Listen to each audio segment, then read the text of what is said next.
A very good afternoon, ladies and gentlemen. Please be seated.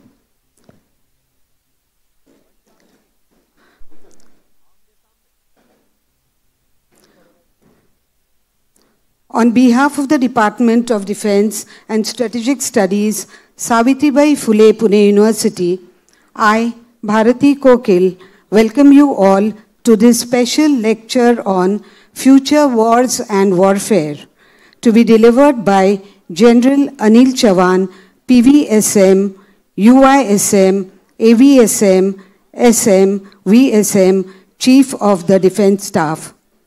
We begin with the afternoon with the Maharastra song and then the university song. I request the audience to stand while both these songs are going to be played. The Maharashtra song.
छातीवरी कोरली अभिमानाची लेणी ओलादी मनगटे खेळती खेळ जीव घेणी दारिद्र्याच्या उन्हात शिजला विठ्ठलाच्या घामाने भिजला देश गौरवासाठी झिजला दिल्लीचेही रक्तदानी महाराष्ट्र माझा जय महाराष्ट्र माझा गरजा महाराष्ट्र माझा जय जय महाराष्ट्र माझा.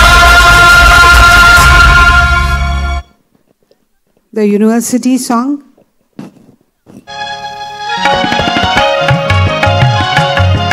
पुण्यमयी देया मा अक्षर वरदान पुण्यमयी देया मा अक्षर वरदान ज्ञान बनो कर्मशील कर्म ज्ञानवान ज्ञान बनो कर्मशील कर्म ज्ञानवान पुण्यमयी देया मा अक्षर वरदान.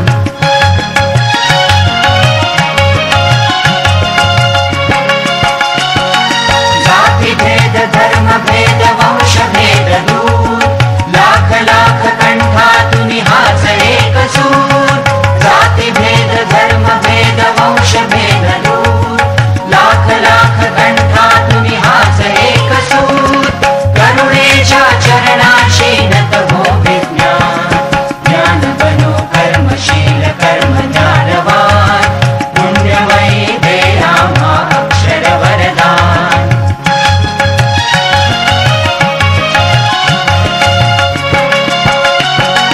माणूस की धर्माचा अर्थ जाणतो श्रमनिष्ठा हे पवित्र तीर्थ मानतो. माणूस की धर्माचा अर्थ जाणतो श्रमनिष्ठा हे पवित्र तीर्थ मानतो. हृदयातून समतेचा निर्भय अभिमान ज्ञान बनो कर्मशील कर्म ज्ञानवान पुण्यमयी देया मा अक्षर वरदान.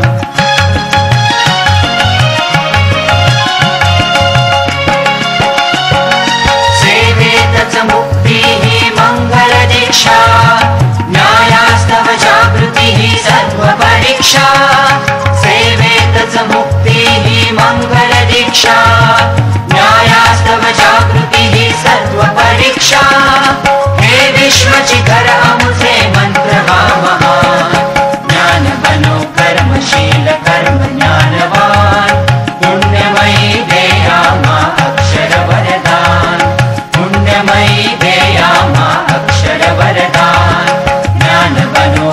कर्मशील कर्म ज्ञानवान ज्ञान बनो कर्मशील कर्म ज्ञानवान. Thank you. Please be seated. I now request Professor Dr. Vijay Khare, Head, Department of Defense and Strategic Studies, Saamtv, Phule, Pune University, to welcome the August gathering.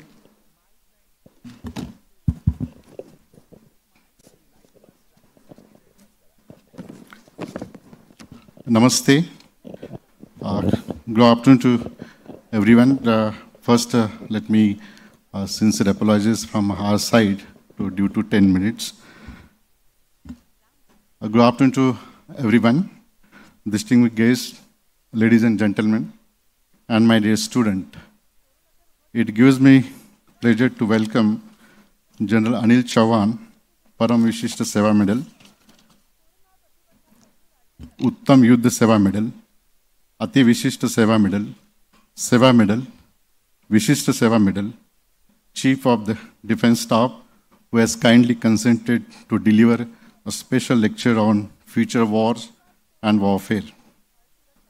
I would like to welcome Honorable Vice Chancellor of Saamtv Phule Pune University, Professor Suresh Gosavi, Pro Vice Chancellor of Saamtv Phule Pune University, Professor Parag Kalkar, Officiating Registrar Dr. Chalusra Gaike, former Head, Department of Defense and Strategic Studies, and former Director of BCUD, Professor Gautam Sen, former Vice Chancellor of Saamtv Phule Pune University, Professor Nitin Kammakar, former Vice Chancellor of North Maharashtra University, Professor R.S. Mali, very eminent distinguished scholar from different academic field, as well as from different Army, Air Force institutions, and most of the eminent scholar from different areas.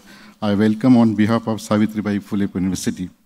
In fact, this is the first kind of university where Honorable or General Chauhan is visiting in a span of 2 years. He is visiting 2 times in a university.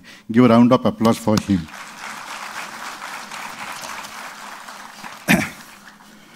We all aware that Department of Defense and Strategic Studies is one of the flourishing department. In this department, university established in 1963 after 1962 war with China. Earlier, it was a military history department. Then defense studies. Later on, it converted in defense and strategic studies. And there is a paradigm shift in the department where we have a very close interaction with the Indian Army, Indian Air Force, as well as Ministry of Defense. Presently, we have 3 chairs instituted in the department. One which was instituted in 1994. That was the first kind of chair of excellence with the initiative of then Head Vice Chancellor of Saamtv Pune University and former Head Gautam Sen, who is here. Later on, recently, we have instituted 2 chairs of excellence. One is from Air Force and one is from Indian Ministry of Defense, where 2 chairs of excellence working very hard to disseminate strategic thinking. And you all aware that most of the strategic thinking based in Delhi-centric and idea of Government of India as well as all academic or defense force institutions that how we could inculcate strategic thinking from Delhi to southern part of India. And in that context, Department of Defense and Strategic Studies is playing very important role to disseminate ideas and different courses, as well as we are closely linkages with the Indian Air Force as well as Indian Army. I'm very happy that so far we have received more than 124 officers from Indian Army above the rank of Colonel and Brigadier. They are coming here and working in the department for 2 years. And we are sending the reports to the RTRAC, which is becoming later on is a policy document. In fact, most of my Army officers also we are publishing in a book form. And this is recently we have published Artificial Intelligence and National Security by Pentagon Press with the RSP.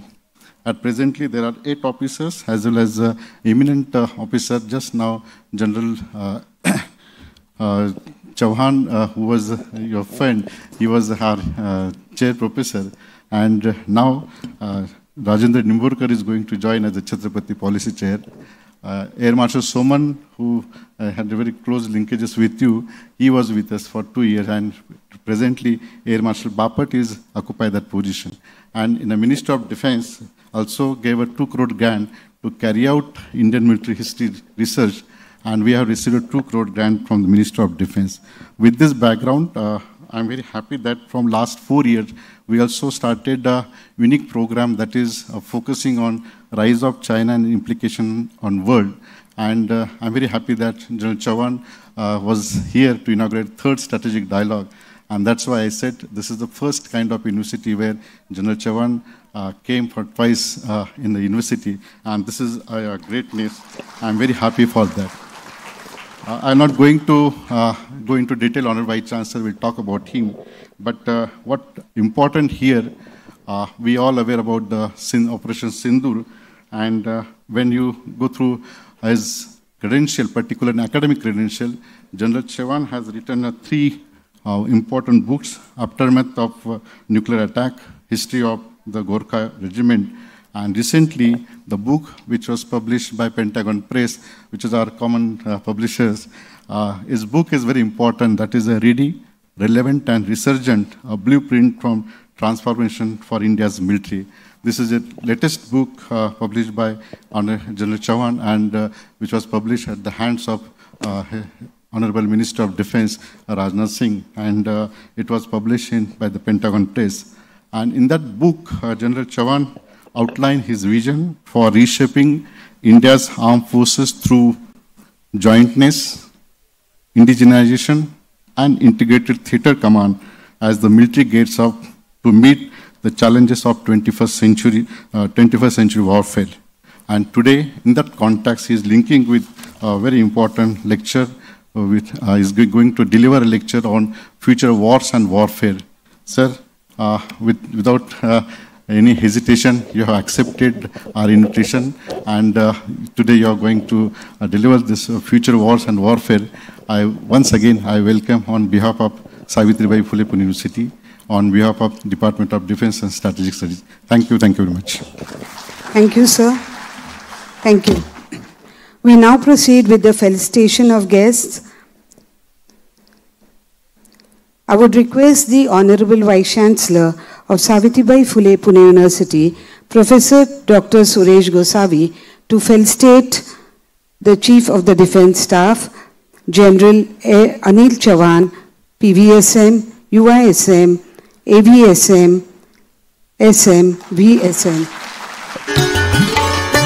with the shawl, bouquet, and a memento.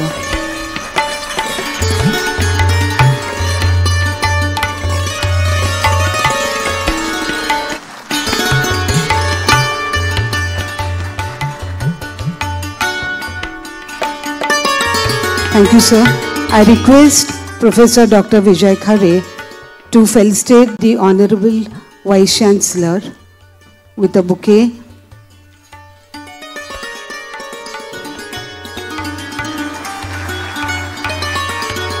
Thank you, sir.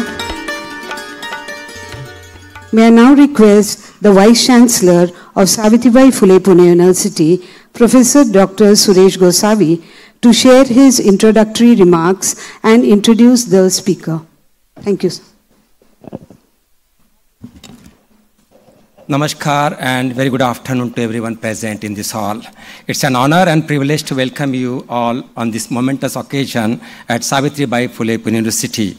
We are deeply grateful to have extraordinary personality, General Anil Chauhan, decorated with Param Vishishta Seva Medal, Uttam Yuddha Seva Medal, Ati Vishishta Seva Medal, and Vishishta Seva Medal, and currently serving as the Chief of Defense Staff of India.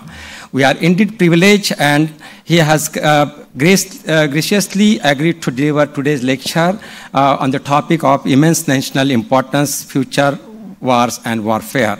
I also extend my warm welcome to my esteemed colleagues, Professor Parag Kadkar, Pro Vice Chancellor of Saamtv Phule Pune University, former Vice Chancellor, Professor Nitin Karmalkar, and Director CSR, Dr. Shekhar Mandey, Professor Gautam Sen, former Head and Director BCUD of SPPU, Professor Vijay Khare, Head Department of Defense and Strategic Studies, CMA, Dr. Charushila Gaike, Madam, Officiating Registrar and Finance Officer, Director of Board, Examination and Evaluation, Deans of Faculties, Heads of Department, Director of School, members of Management Council, Senate and Academic Council, distinguished officer from Indian Army, Navy and Air Force, both serving and retired, administrative staff of SPPU, and most importantly, dear students and all the distinguished guests present today.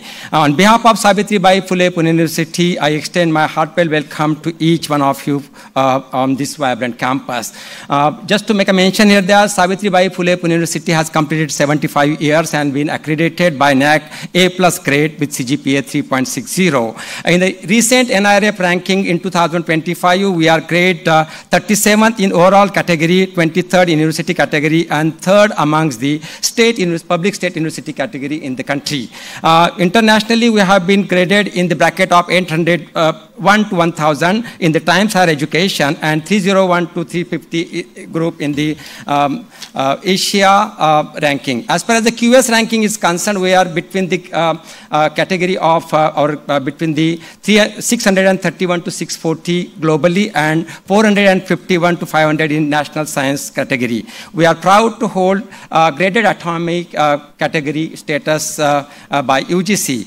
The university has got 940 affiliated colleges and institutions, having 750,000 students across more than 300 programs we have been running with this largest university. As far as the national education policy is concerned, Saamtv Phule University is always well ahead in implementing it, and the first step ahead as far as the internationalization of higher education is concerned, with the visionary leadership of former Vice Chancellor Professor Nitin Karmalkar, we have opened our offshore campus at Qatar, Doha, and now the first batch will be graduating this year, 2025.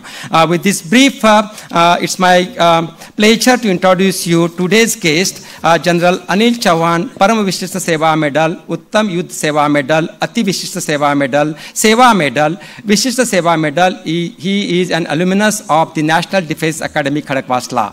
An infantry officer, he was commissioned into the 6th Battalion, the 11th Gorkha Rifles in June 1981 from the Indian Military Academy, Dehradun. The general officer has operational experience encompassing a wide spectrum of conflict and terrain profiles across the country. He commissioned his battalion on the line of control and the brigade in the northeast. He returned to the valley to command 19 Infantry Division and commanded a corps in the northeast. He was General Officer Commanding in Chief of the Eastern Command and later was appointed as a military advisor to the National Security Council Secretariat. The General Officers' operational tenure have been inspired with the prestigious professional military education course and staff instructional assignment. He is a graduate of the SSC Wellington, Army War College Mahu, and National Defense College New Delhi. He has been an instructor in Bhutan, UN military observer in Angola, and served on staff of Mountain Division and Army Headquarters, and has also taken his appointment as a Director General Military Operations. He was awarded MPhil degree from the Madras University in 2012 and has authored 3 books: Aftermath of the Nuclear Attack, History of the 11th Gorkha Rifles Regiment Center, and Ready, Relevant, and Resurgent. The General Officer assumed responsibility as the Chief of Defense Staff from 30th September 2022. On behalf of Saamtv Phule University, I welcome you, sir, on this beautiful campus. Thank you. Thank you, sir. Thank you for your introductory remarks and introducing the speaker. May I now request General Anil Chauhan, PVSM, UISM, AVSM, SM, VSM, Chief of the Defense Staff, to deliver the special lecture on Future Wars and Warfare.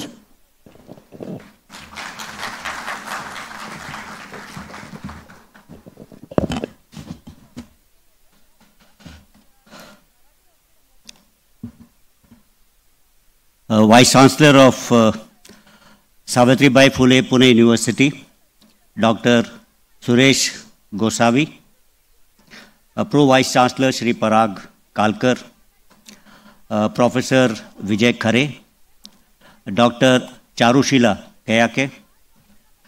I can see a lot of serving officers, NCC cadets, former officers, especially from my regiment, my battalion. I also see a lot of students, people from the media. Good afternoon to all of you. As said, I'll be talking about future wars and warfare. Obviously, when you talk about the future, you have to look at a little bit in the past and reflect on what's happening in the present. Then only can you talk and predict about the future. So what I'll do is, I'll talk about the past, and to help me in that, I'll take the help of von Clausewitz, one of the most profound thinkers on warfare. And then, of course, talking about the present, I'll take help of the current operations, Operation Sindoor. And then we'll try and see some kind of a trends which will be there for the future. We all know that war and warfare are synonymous with the political history of mankind, and warfare is as old as human civilization. This is because I think dominance and self-preservation is part of human nature. Any kind of war, I think, has two important elements into it. That is the violence, and this is violence as well as the politics behind violence. So violence is needed for attainment of political objectives. That's regarding imposition of one's wills on the enemy. That I think is important. And politics is, which is said that war is a continuation of politics by other means. So they're not happening in watertight kind of compartments. I will talk about this particular part a bit later.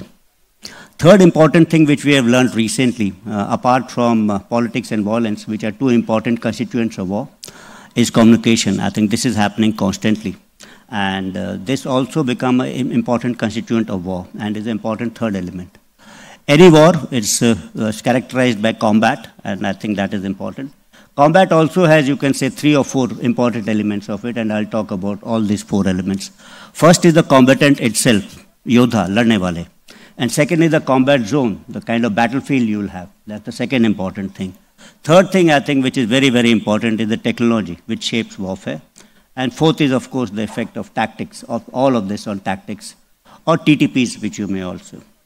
So war and warfare is always evolving, and it has a binding relationship with technology and politics, and we will talk about it.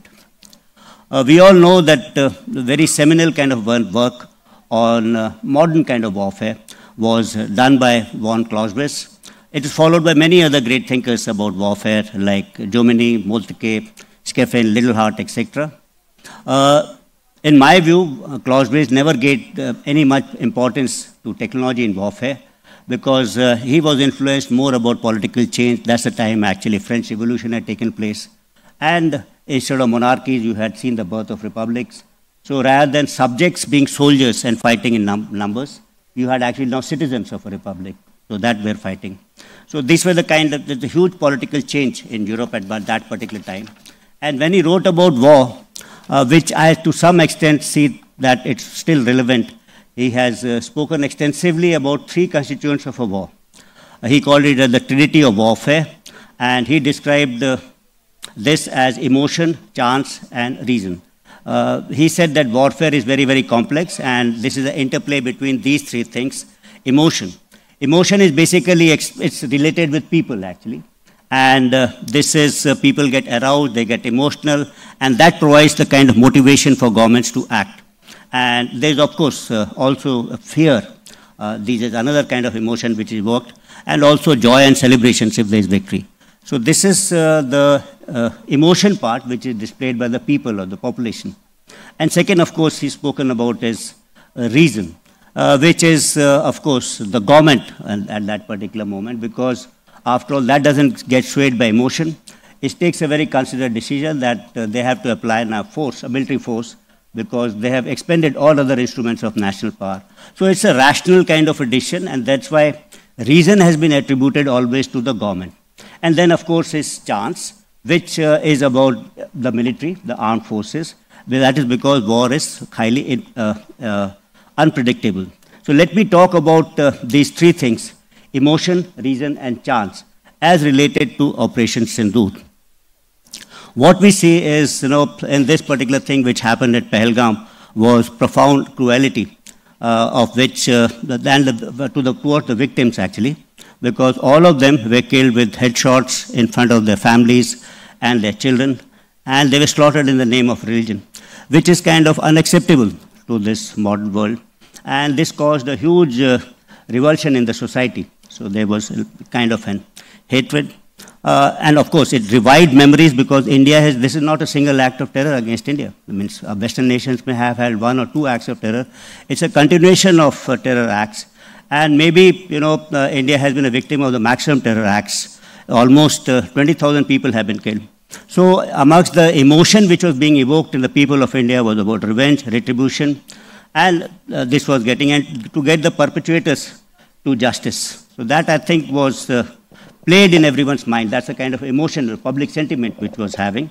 And at the end of it, there was probably some sort of satisfaction, anxiety during the operations, and maybe joy. So this happened during Operation Sindoor. Let me talk about reason. That's what I said that, Clausewitz had attributed reason towards government. And when Operation Sindoor, as far as the government is concerned, is not about retribution. I think it was about drawing its limits of tolerance, thus and no far. So this state-sponsored terrorism from Pakistan had to stop, and Pakistan should not be able to hold hostage India to terror activities. And of course, it was also said that India is not going to live under the shadow of terror and neither nuclear blackmail. And then also this decision that we need to, since we have laid down a limit, we must act decisively. That of course comes out as a natural fallout of this. But there was also a desire in the government that actually it's not getting hyphenated with Pakistan, because we are on a different trajectory and a path towards progress and development. And our aspirations of 1.4 billion people are entirely different from then of our adversary. Our vision is entirely different. And our march of progress should not be stymied. It should be a short kind of a war. I think these are the kinds of reasons for us which I can attribute towards the government. And the nature of conflict we fought and the type of operations that were executed were reflected in that reasoning part of what I just said. Let me now talk about the third important constitution, that is the chance. I said that military operations are highly unpredictable. And you heard that little saying that, the best plans actually go out of the window after the first bullet is fired. So, and no operation plan is based on 100% preparedness. You can't be 100% prepared for every kind of a contingency. And you can't have 100% of the information about enemy. So you are always groping in a bit of a dark when you're carrying out military operations. And of course, in every military operation, there is an element of risk involved into it. But only thing is that there should be a calculated kind of a risk. In this particular case, what I say is, and of course, nations, when they try and build their capabilities, they try and build these capabilities on their past experiences and the kind of future conflicts they'll see they might have to, or the future challenges they may be likely to grapple with. So probably post Balakot and Uri strikes, we thought that should be able to engage targets deep inside with precision strikes. So India built these kind of capabilities. On the other hand, after Balakot, because the last strike package was almost at the borders of Pakistan, so there have been air defense capabilities probably. They built that kind of a stronger. We also thought that we had applied the land domain to carry out surgical strikes after Uri. Then we had applied the air domain, and this time we thought that to maintain that element of surprise, we'll employ one more dimension. That's in the air domain only, but slightly led by using loiter ammunitions and drones, etc., to carry out a precision strikes. So when we say, if you see both these things, both nations have tried to build different kind of a capabilities. So obviously there's an inherent amount of risk into this. And none of the capabilities that we had acquired actually had been tested in battlefield. They had been tested only in ranges. So whenever we are doing it, there's always an element of risk involved into it. But as they say, you cannot succeed if you don't take that kind of a risk. We knew a little bit that we have a better counter-drone systems, etc. in our country. We have loiter ammunition. We may not have that kind of a capability, but there's an element of risk into it. I think the second important thing is to understand as to what is a professional military force. When you talk about risks and taking of a chance, actually. I think it's a professional force that is not affected by setbacks or kind of losses, if you may say. Because in war, what is important is, even if there are setbacks, you need to maintain your morale. That morale is to remain high. And then, of course, is adaptability. That is an important constituent of a very professional force. You should be able to understand what went wrong, rectify your mistakes, and go out again. I think that is important for any kind of a professional force. And third is, I think, the offensive spirit. As an organization, you must have that offensive spirit in spite of the initial setbacks. You can't sit down in fear. And as an individual, you should not have any kind of fear. And you should be able to display a high tempo of operations. That is a hallmark of a professional force, and that's a kind of a thing which we displayed, and what I said that in a couple of my interviews, that losses are not important, it's the outcome which is important. So these are the three elements, the trinity of chance, reason, and emotion about warfare. I just tried to explain it in the context of Operation Sindoor. Clausewitz is a profound scholar. He made a couple of other, laid down a couple of other precepts on warfare. I'll take one more and then try and explain this once again. Because there are many postulates of Clausewitz which are still relevant. I've chosen one which is very famous, which is that war is a continuation of policy by other means. If you look at this particular statement, I, as a scholar, as an army officer, draw two important derivatives, conclusions out of this particular statement. One is that war is a finite kind of an entity. That means there is politics, and when you fail in that politics, then you resort to use of force. So then there is war. And when war ends, politics, in the sense negotiations again start. So we have seen that in 71 war, that before that, there's politics, and then there's a 14-day war, and then again you go back to Shimla negotiations. So this is a definite end point and a start point to this activity of war. I think this particular paradigm which Clausewitz has postulated, or the conclusion which we have drawn, is entirely wrong. Today, war is a continuation of 5 C's, which I say as cooperation, competition, confrontation, conflict, and combat. That's war. In one particular sequence, they continue happening. And the state tries to include any kind of instrument which is available to it for achievement of its political objectives, that is diplomatic, informational, military, and economic. You've recently seen this war on trade and tariff, actually. That's basically for attainment of political objectives. So, but this is what I said, in Operation Sindoor also, war and politics was happening as a parallel kind of a phenomenon. And it was being exercised also through communication, which I made a mention initially, both direct and indirect communication. So, second important conclusion what I draw from the statement which I initially said, that war is a continuation of policy by other means, is that war is a rational decision. That means, and I also spoke about reason when I said about government takes a rational decision about war. And this takes the decision when it is exhausted all its other instruments of power. So, but then the important question comes in, this whole start point of this particular war was this Pahalgam terror attacks. So is terrorism a rational act of warfare? I don't think that's a rational act, because terrorism has no defined logic. It has no politico-military end state. Terrorism is a means and an end in itself. Terrorism is a form of warfare that defines rationality. This is because the terrorist doesn't have anything to lose. He's a non-state actor. So he doesn't have a state. So if he doesn't have a state, he's not worried about territory, people, or the ideology, which form the 3 important constituents of a state. So this is terrorism absolutely irrational if it is happening in a standalone mode. But what happens when, there is about state-sponsored terrorism? Is this rational? Think that, this seems to be a rational decision when state is employing terrorism as an instrument to achieve political objectives. And say so it's a reasoned kind of a decision which state takes, and so as our adversary is concerned, he's taken the decision that to bleed India by 1,000 cuts. And when I say that this has been a state policy, this I'm not saying. If you go and look at literature on issues, you'll find Peter Chark, Kristen Fair, who have cited the former Director Generals of ISI, explicating this particular strategy as to how they will bleed India by 1,000 cuts. And this particular doctrine is found in various studies in Pakistan, Staff College, Quetta, etc. So this is the normal talk which happens in Pakistan.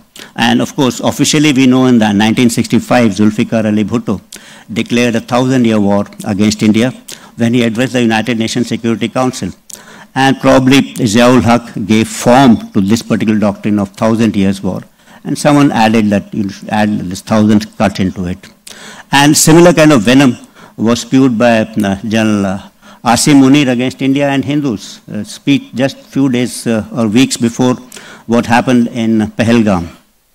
So, since this is a rigid decision, it can be also, I believe, that retracted because now Pakistan is faced with a different kind of a prospect that he faces military action in case we find terror happening against us.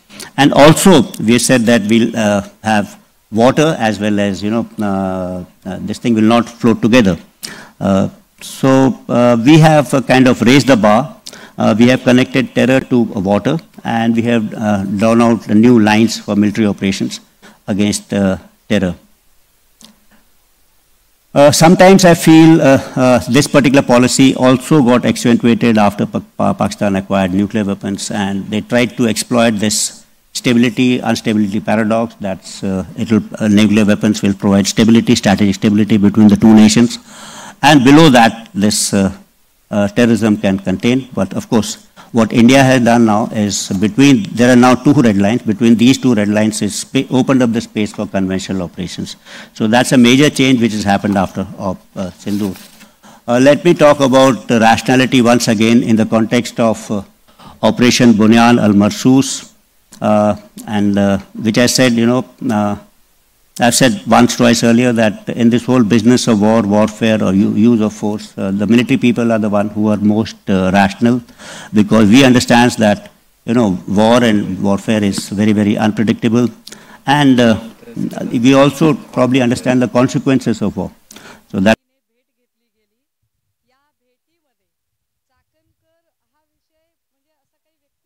I think is important. So although lost by Pakistan on 10th of May at about 1 a.m. Its aim was to get down India to its knees in 48 hours.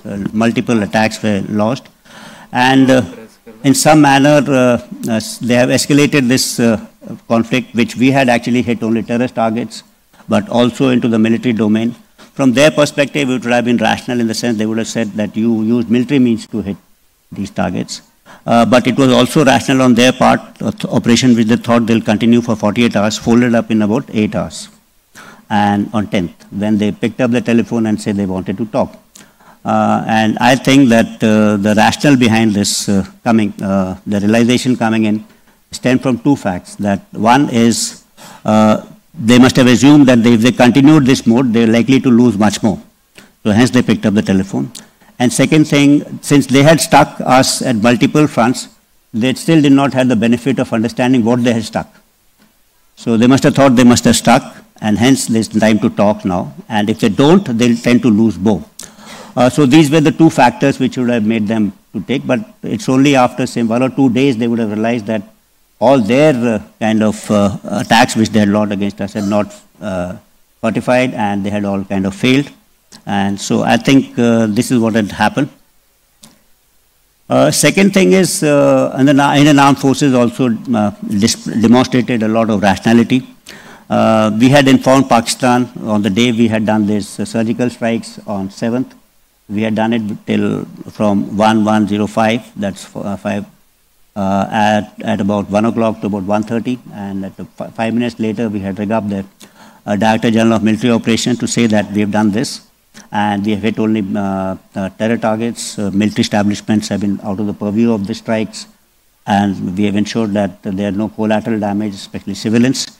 And we need to talk to each other. So that was, I think, a rational decision. And subsequently, when there was a rhetoric from Pak side, we also said that in case Pakistan hits military establishments, we are going to hit them back. We'll hit them harder. And if they stop, we are going to stop. So when Pakistan did ask for talks and de-escalation, we also at some point of time, not immediately, at some point of time, I would say, did accept what they were saying. So this is what I thought was the political part of war. And now I'll talk about the combat part of war. That's the second part, which I said it had 4 constituents. That's the combatant, the Yodha, the battlefield, combat zone where the fight takes place. It talks about technology, and 4th is about tactics. So these are the 4 things I think important part of warfare. Combatants actually today, earlier we all thought people in uniform, organized military forces are part of combat, but today we have paramilitary forces, mercenaries, contractors, terrorists, jihadis, private companies, big technology. So we had heard about long back about Wagner Group, similarly Blackwater groups. So a lot of security companies provide armed security, mission support and risk management services, not only to corporate houses, but also governments. So it's not that combatants are only uniformed people paid for by the government. It's different. And today combatants may also include citizens, neutral citizens or nations or netizens rather. And they can take part independently or otherwise based on their support to any ideology in cyber warfare, psychological operations, media outreach, etc. So the concept of this war will be only conducted by combatants which are paid for the government is getting diluted slowly. There are other players who are coming into fray. And second thing is this combat zone. This has expanded phenomenally. What we see that not only we have land, air, traditional domains and maritime, but we also now have space, cyber, electromagnetic domain. Because a lot of activities took place actually between both of us over 4 days on the electromagnetic domain. Activities also took place in cyber domain. We also had a lot of activities in the domain of perception management, information war, or maybe you can call it cognitive warfare, in which the mindscape shaping the mind of the people is more important than the landscape, what happens on land, etc. We also saw the expansion of battle space on the traditional domains. So initially you could see war and warfare, contact warfare, within 5 or 10 kilometers. Today we expanded that battle space phenomenally. When we see the whole length and breadth of Pakistan could be under coverage of India's weapon systems, not for any other ranges, but very, very deliberate precision strikes. Some strikes could be as narrow as 2 meters or 3 meters square, or meter square, at ranges greater than, say, 300 kilometers. That's what has been demonstrated. So when I said combatants, combat zone, these are the kind of changes which are taking place in future. And I'll dwell upon now the more important part on technology, which I think is becoming very, very important. And the warfare today is at the cusp of, if I could say, a third revolution in military affairs. The first revolution in military affairs was something to do with maneuver warfare, which came about because of advances in ground mobility and air mobility. You could transport people faster. It also was there because of long ranges. The second revolution in military affairs was net-centric warfare, in which battlefield transparency, situational awareness, this became important. Information dominance became important. That came about by the US Armed Forces because of advances in communication technology and computer technologies and ICT. And today we are at the cusp of a third revolution in military affairs, which I have termed as convergence warfare, because what we are seeing is not one technology, but there are a number of technologies which are affecting warfare presently, and they'll happen in future. All of these are heralding a new change in warfare, which is bringing about a change which is disruptive and non-linear. And it's actually occurring at a pace which is unprecedented.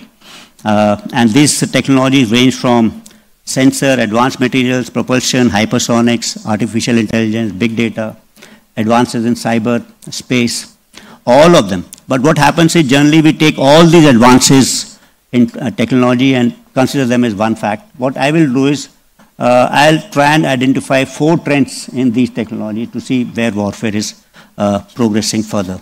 So the first trend which I talk about is sensor technologies. And This is ushering in a new level of battlefield transparency and situational awareness in the field of warfare. You see, we have natural and man-made sensors. It's a competition between these two, if you have it to say. So we are about 8 billion people on this earth. So we have 16 billion eyes actually as sensors. We're seeing each other. Today we have maybe having more than 8 billion artificial ISR sensors operating.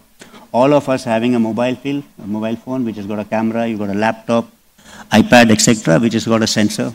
There are large number of cameras over here. There are sensors of this room which are capturing those images. You go outside on this road, there are a number of sensors over here. There are sensors deployed in air, there are sensors deployed in space, there are sensors deployed undersea, there are sensors deployed in... So it's not only the range of sensors, but the deployment of sensors is much more than what natural way you can do it. It's also the type of sensors. We only had, say, 5 senses, that is touch, hearing, smell, vision, and taste. That's all.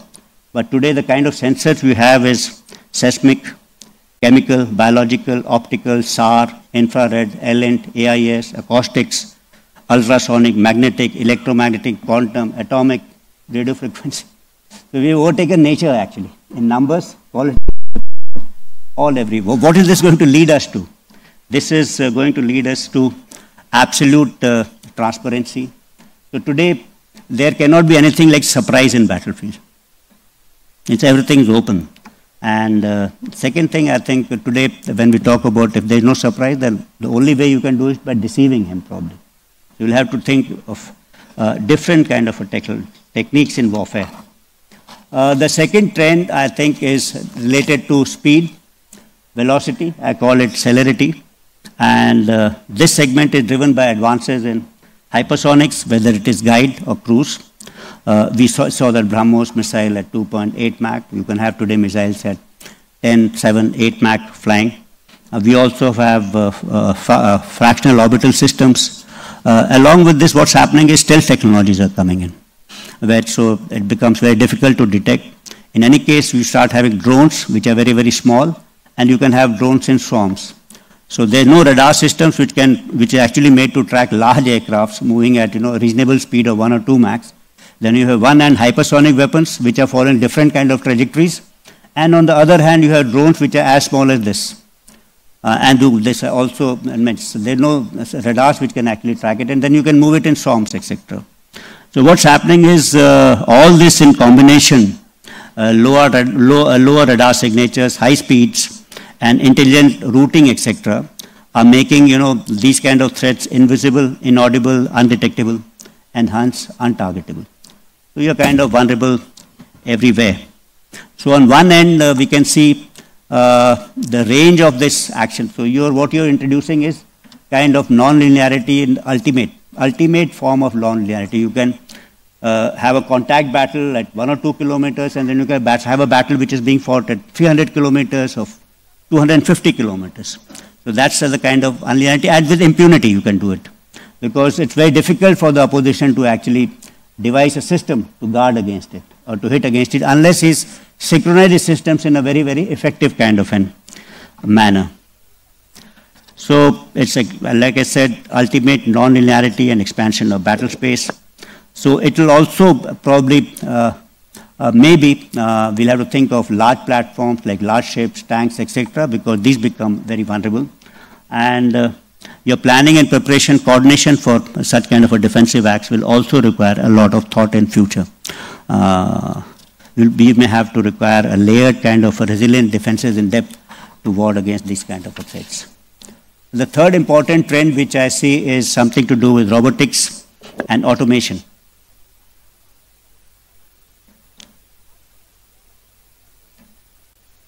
And this includes unmanned systems, autonomous systems, along with, now you have manned and unmanned only. You'll have one manned aircraft with operating 2 or 3 unmanned aircrafts along with it. One manned tank with 2 or 3 unmanned kind of operating in a collaborative kind of an environment. So you also will have exoskeleton systems that enhance human performance today. So you can lift up 1 ton of weight because you're having an exoskeletal system. You can run faster than any other human being. So tomorrow you will have systems like this. So this is going to increase efficiency and reduce human risk during warfare.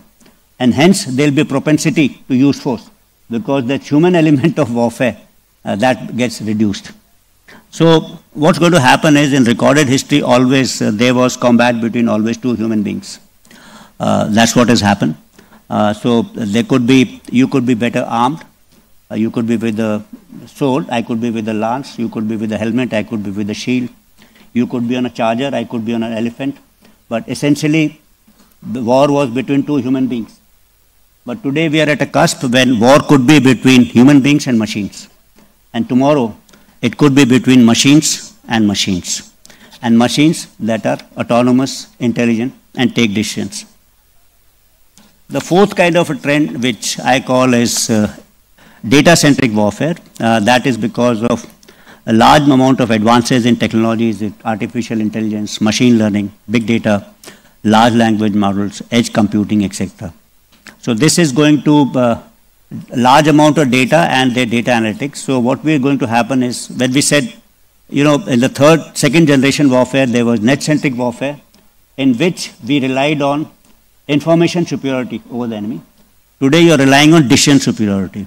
So in a war engagement, if there were 10 decisions to be taken for application of force one after the other, in each and every engagement or decision of mine, I'll be better than yours, because this is based on better and better data and decisions.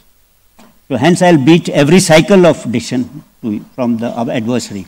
So this would lead to digitization of the battlefield and intelligentization of the battlefield in some manner. And this is going to affect the other three elements which I said earlier. Sensors, so that the data from that can be analyzed. Robotics, so that automated kind of a kill chains can be produced. Celerity, speed, because unless things are networked, you will not be able to pick up things faster. So this is going to produce another kind of a revolution warfare, which I said will lead to cognitive or decision superiority. So something similar. Green shoots of that were visible in Operation Sindoor. So, of course, there are many other technologies which are impacting warfare. They may be in space, cyber, quantum, many other. But I have just tried to outline 4 important trends in technology. In each of them, there could be hundreds of technologies, and that is going to affect warfare in future. So, I said this third revolution in military affairs is known as convergence, because a number of things are converging together to revolutionize warfare. So because it's a convergence of data-centric warfare, celerity, and remote-centric warfare. It's a convergence of kinetic and non-kinetic, including cognitive, into one domain. It's a convergence of first revolution in military affairs with second and third. So we're not fighting only war which is in the third revolution, but there's a warfare which is maneuver warfare, and net-centric is also taking place at the same time. It's a convergence of tactics, operation, art, and strategy, because of the extreme non-linearity I have spoken about. So at all type of elements, this is being done. Elements is being fought. So it's going to converge old and new domains of warfare. When I say new domains, in cyber, space, electromagnetic spectrum, cognitive, with old domains like land, sea, and maritime domain. It's going to converge time and space, both of them. So these are the kind of changes which may foresee in the future. And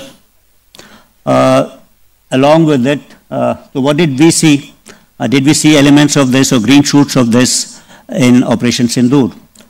Yes, and to us, I would say that this was the kind of first non-contact warfare which we fought. We didn't see each other. We saw it either at radars or at different ranges, except for what was happening on the line of control. And it was a mix of kinetic and non-kinetic. When I say non-kinetic, that happened in the information domain, that happened in the cyber domain, and of course there was a kinetic operation where destruction was being caused to each other. It was also non-linear in nature. So there's something happening on the line of control and something happening as far back as Noor Khan or Sargodha. So at huge distances from the border, simultaneously, non-linearity.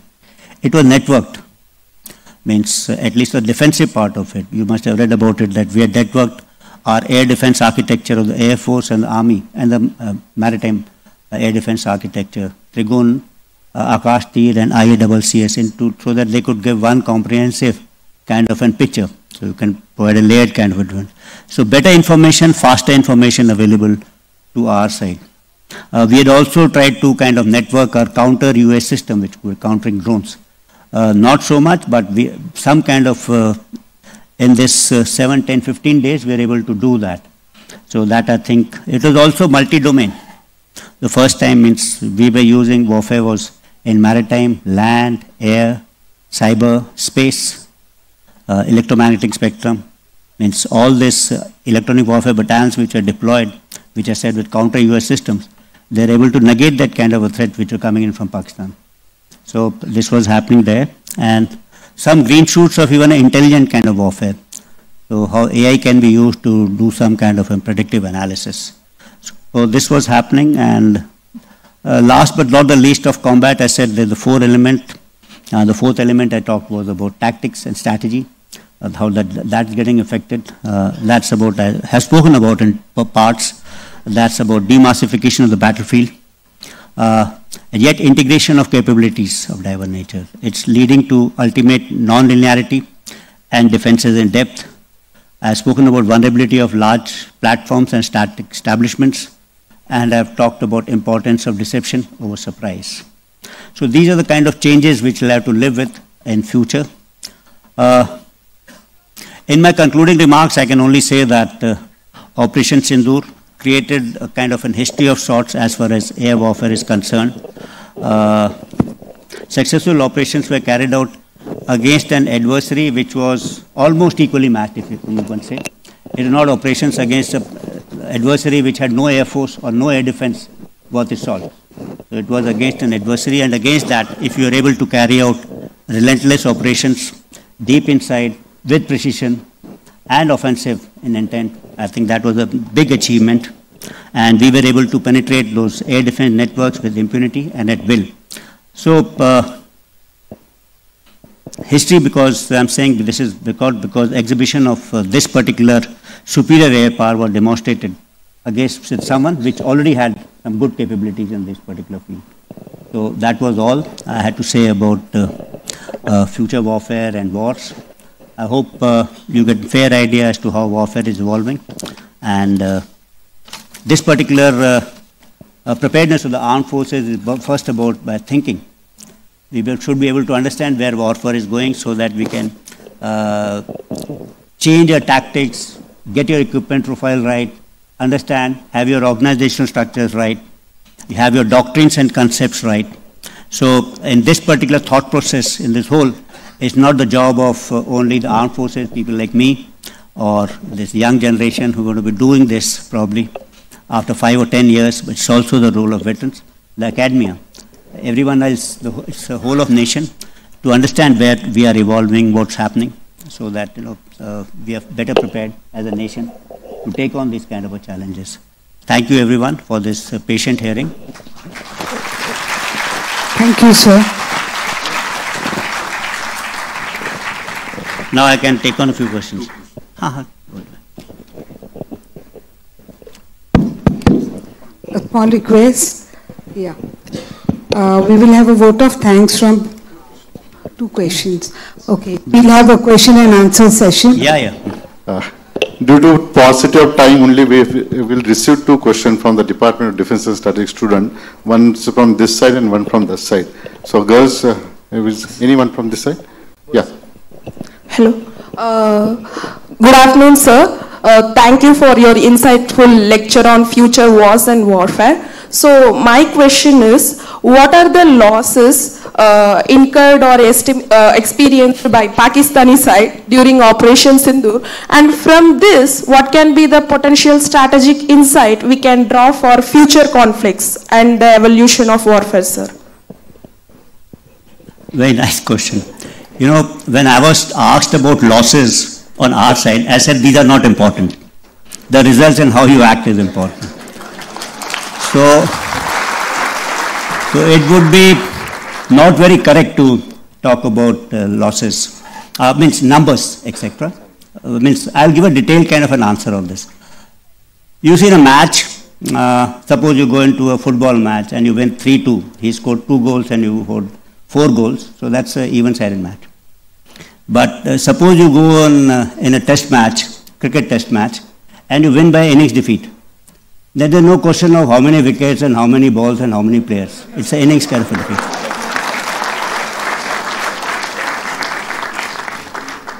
But since there is always this inquisitivity as to the result of your strikes, which was visible, which was more in psychological domain and what was visible to us, all of us, means not to us, to globally, to everyone. So based on technical parameters like electronic intelligence, signal intelligence, at some point of time, we will take out this particular data and share it with us to answer those queries and inquisitiveness of people like you who keep telling me how many aircraft did we destroy, how many radars did we destroy. We will make a rough assessment of that and come out with that shortly. One last question. Sir, my name is Om. I am from the Defense Department. So initially, it appeared that Op Sindoor will be a long-drawn conflict. But what made the Pakistani side capitulate so fast and so suddenly? Please sit. I think in some part I was able to address this. What I said was, from our side, we didn't want to get into a long-drawn kind of a conflict. We've seen our experience in Operation Prakaram. We were there for almost about 9 months. It involves a lot of expenditure, disrupts everything. And we had seen this to some extent after Balakot. There was a deployment which we had mobilized. So in this particular case, what happened was, before this mobilization could be completed, the operations was halted. Of course, Operation Sindoor, as you know, is not over as yet. It continues. It's a temporary cessation of hostilities. There's a need to keep our guard up.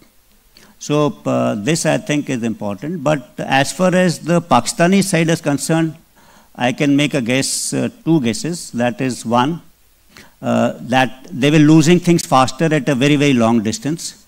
And they thought that if this continued for some more time, they're likely to lose more. And hence, they picked up the telephone. Second thing, give the enemy also, your adversary, due. He had also attempted a large number of attacks. On 10th, starting from 1 o'clock till about 9:30, 10, huge number of attacks. They continued subsequently also. And he would have assumed that some of them are as successful as Indians have been. Of course, that didn't happen, and he had no way to realize this. Like in the initial stages also, when we are hitting very deep, I'm not talking about the first day. On 7th, we had ensured that we had all kind of imageries. But when it's a dynamic war, then we really did not know what is the effect on Sargodha, what is the effect on Murid, what is the effect on Bulari. So what is the effect on Jacobabad? It's after once you get a satellite imagery. So the first few hours, you're not very sure. Of course, we were all aided by Pakistanis themselves because they were putting up things in the social media, so we had some idea of its success. But we had to wait for confirmation from satellite imageries and other sources, say signal intelligence or otherwise. So we were quite sure. They were also not sure. They must be hoping that they've also done similar kind of a damage. But probably their hopes were belied after 3 or 4 days when they would have searched the satellite imageries from whichever countries they're buying from, that they've not done. So by the time it was too late. Thank you. Thank you, everyone. Thank you, sir. Thank you, sir. I now request the Pro-Vice Chancellor of Saamtv Phule Pune University, Professor Dr. Parag Kalkar, to propose a vote of thanks, which will be followed by the national anthem, a group photograph, and high tea. Very good afternoon, everyone. On behalf of Saamtv Phule Pune University, faculty members, students, staff, and members of the Management Council, Academic Council, and Senate, it is my distinct honor and privilege to extend a heartfelt vote of thanks to our esteemed speaker today, General Anil Chauhan ji, Chief of the Defense Staff. General Chauhan sir, your insightful, thought-provoking discourse on future wars and warfare was truly enlightened us.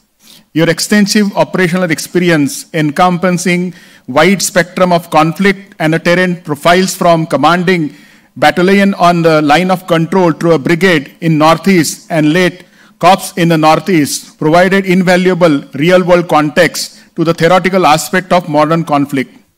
Your illustrious career mark a prestigious professional military education at institutes like DSSC Wellington and the Army War College at Mahu. Your diverse role, including military observer in Angola and Director General of Military Operations, clearly underscore the depth of knowledge you brought to the crucial topic.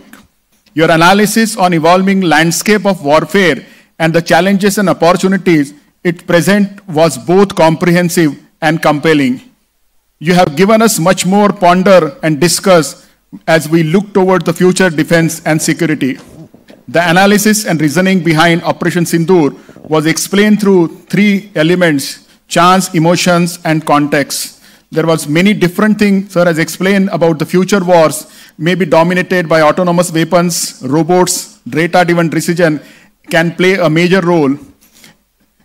Sterility, remote sensing, multiple technologies can be used, tactics and strategies, time and space, non-contact warfare, kinetic and non-kinetic, non-linear combat, network of different architectures, different strategies and precise technologies are being simultaneously used during such complex operation was breathtaking for all of us. Technology, tact and timing is the key to success. Thank you, General Chauhan, sir, for sharing your invaluable wisdom, your profound insight, and your precious time with us today. Your lecture was been a tremendous insight and a true inspiration for all of us. We all are proud of our Army and Defense Forces. We also extend our sincere gratitude to the Honorable Vice Chancellor of Savitribai Phule Pune University, Dr. Suresh Gosavi, sir, our Registrar, Dr. Charushila Gaike, Madam, Deans of the Faculties, Member of Management Council and Senate, former Vice Chancellor Karmalkar, sir, former Vice Chancellor Mali, sir, Devidas Golhar, sir, the Director BOE, NCC and Defense students, ultimately Dr. Vijay Khare, sir, who is heading DDSS, and the organizing team from Department of Defense and Strategic Study that helped to organize this event very graciously, all the faculty and students attending the special lecture for the supporting and making this event a grand success. Finally, I thank all the invited attending, serving officers, retired officers, participation, and the members of electronic and print media. Thank you once again, General Anil Chauhan ji, sir. Jai Hind. Thank you, sir. We'll have the national anthem, but before the national anthem, I'll like to make an announcement. The national anthem will be followed by group photograph, and I would request the members of the Management Council, members of Senate, and Deans to be present for the group photograph, which will be outside near the main door. And of course, the students of Defense Department, staff of Defense Department and the International Center. After the group photograph, there will be high tea, which is for the entire audience on the first floor. So all of you are cordially invited to have high tea with us. And now for the national anthem.